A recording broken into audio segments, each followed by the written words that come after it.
In this video, I'm going to talk about boosting waypoints for people and why it could be very beneficial. When I was messing around with 2-player and fast-tracking a new character's progression, one of the things that I tried was boosting a new character's waypoints. My Sorceress on PS4 had the entire map unlocked, and my Necro on PC only really had Kyovashad unlocked from the prologue. I'm using video from the Necro's point of view, but I have the Sorceress recording kicking around somewhere.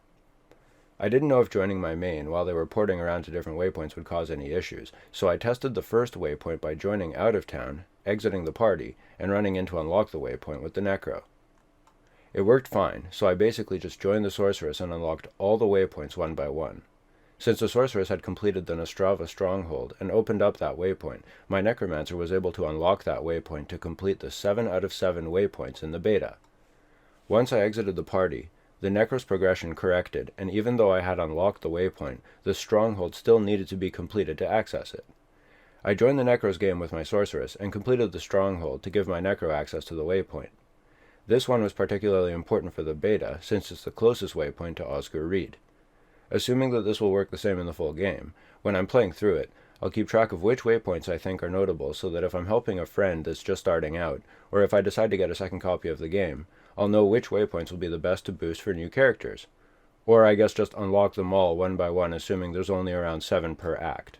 I'm expecting that some waypoints across the acts will give easy access to farming spots, desirable towns, even act transitions potentially, though it's probably a safe bet that Blizzard will wall off act progression behind story progression, and proximity to desirable events.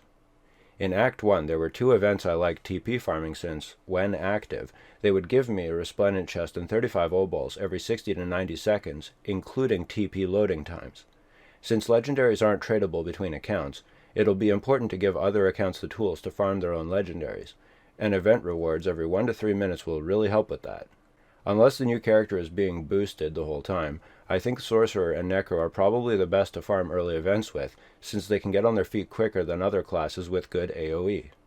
Since O-ball inventory stays between characters on the same account, you can even get a good early class to farm O-balls and use them on classes that need more legendaries to start melting enemies, like the Barb or the Rogue, by spending them on the Purveyor of Curiosities.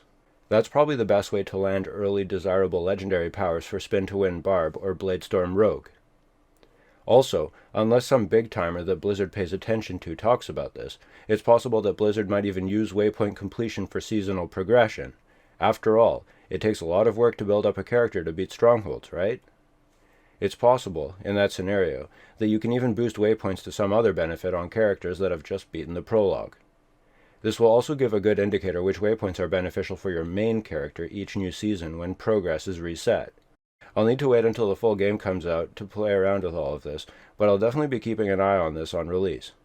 Thanks for watching. Click all the buttons and let me know if you liked or didn't like the video. Peace.